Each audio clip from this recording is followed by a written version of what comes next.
Panelist Shawn, who has been successful without traditional experience. I personally do not have a master's degree in marketing, right? But I've had tremendous success in the business of marketing.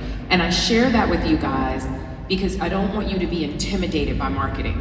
You just have to learn the specifics or the basics of what marketing is in totality and think it through from an intuitive perspective, right? So I didn't mean to shift the conversation, but you said a few things in your story that I think is important for the audience. So a lot of people don't know this very basic skill. How many people in the audience know what the 5 W's are? Just clap if you know. Okay, it's not that many. I'm not getting a lot of claps. So at some point in the educational system, they stopped teaching the 5 W's, but it is who, what, when, where, why, and then there's a 6th one that's how. Those 6 questions will answer 90% of the things that you're dealing with in your business. And so when you're thinking about marketing and how to approach it, start with those 6 questions. Right there. And I'm glad that you brought up some of those points, Ericka, because how many know that real marketing is not about selling a service or a product? It's about selling feeling and emotion. Barack Obama gave us hope. Nike gives us motivation. And I want to touch on that because what advice would you share with this room about how to really tap in and make meaningful connections with an audience, especially being in an oversaturated environment where we are constantly inundated with content? Felecia.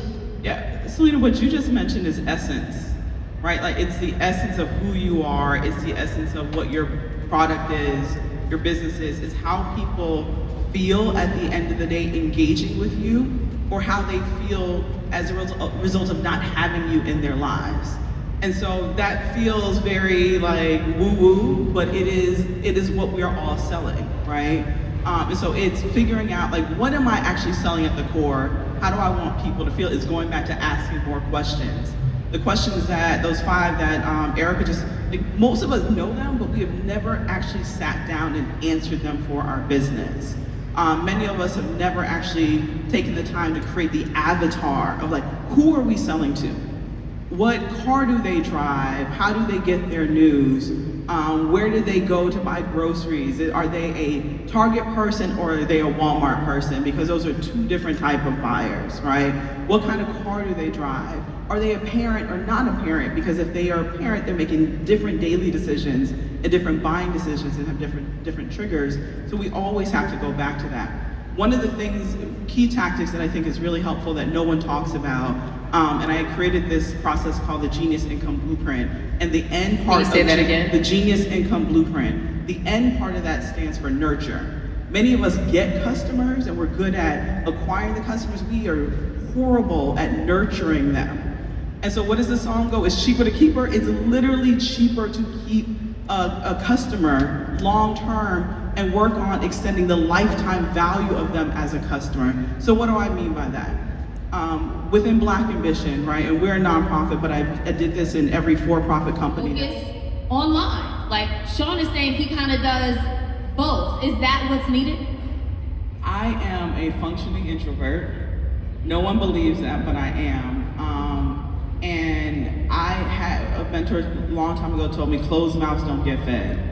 So I had to force myself to be comfortable being uncomfortable and being the face, because who else was going to tell the story?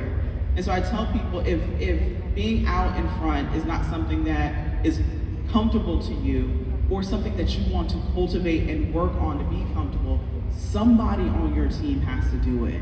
And that might be your next hire, is someone from a personality standpoint that can go out and be the face. But oftentimes the best person that can tell your story is the founder of that company, until you have a mechanism in which to be able to do so. And so I had to force myself to start doing content, but it really goes back to being authentic. When my husband and I, and Derek's in the audience, started our food company, I didn't want to tell anyone the real reason when they asked, like, how did you start your company? I didn't want to tell them that because it was embarrassing. So I would tell this story, it wouldn't land well, it wouldn't connect. What was the honest story? I was hot one day in Miami. I fell down chasing after an ice cream truck in heels, and that was my Oprah aha moment. I was on the ground for a really long time. The ice cream truck driver finally stopped, but he was laughing at me. But that's what Not expecting you to say that at all. But I never told people that because I thought it was embarrassing. But guess what everyone just did? Y'all laughed. Connected. And now when humor connects people, right? And so all the clumsy people are now a part of my tribe because they realize I'm clumsy too. And that's why I don't wear stilettos, I wear wedges, right? And so you now have a connection point off of being literally authentic and saying, it was embarrassing, but this is what happened. And one of the best companies I've ever started, most successful, with Target and PayPal and Google, like a Fortune 500 client roster can make your head spin, were our customers. But guess what?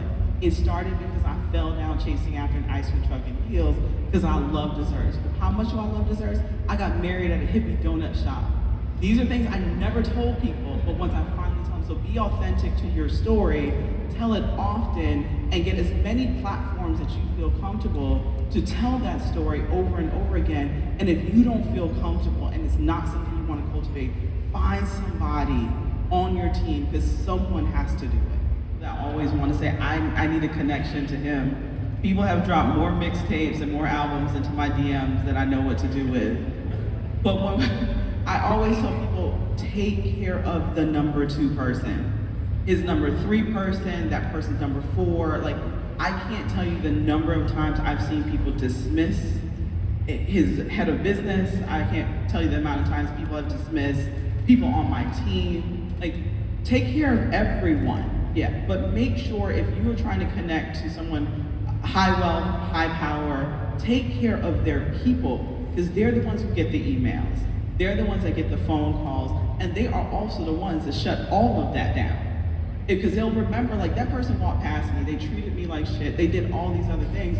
Y'all, take care of people and you will be good because we are in a relationship business. So I couldn't answer your question because that's a part of... It's a really good point. Taking care of people, but do not ever be dismissive of people because I've seen it in the past 4 years come back so many different times because they treated that person like crap because they didn't know who they were. And they didn't know how important they were to the person that they were trying to get to. And oftentimes, well, what is the saying? We'll step over the bag trying to get to pennies. We got to be very careful about how we treat people, how we react, and then more than anything, what we're asking for. Yeah, I've learned that very early on in my career as a journalist because it doesn't make sense to go directly to a celebrity. You need to talk to their publicist or their manager. You need to find out who it is that's surrounding that head person because a lot of times they don't manage their own schedule and they don't make a lot of decisions unless it's at the top. The other thing I'll say to both of your points, which are very valid, right? So first of all, just be a good human at your core. Just wake up in the morning, say a prayer, and be a good person, right? But then the other bit too is people grow, people evolve, and people remember. And so the people you step on today become the CEOs of the people tomorrow, right? And they're making the decisions tomorrow. And so you need to be good to everyone from the top down. And it's not just because you're trying to get to Pharrell. It's because you're trying to do good, authentic business with Pharrell, right? It shows up 20 years later. It does, absolutely. Hand clap for that.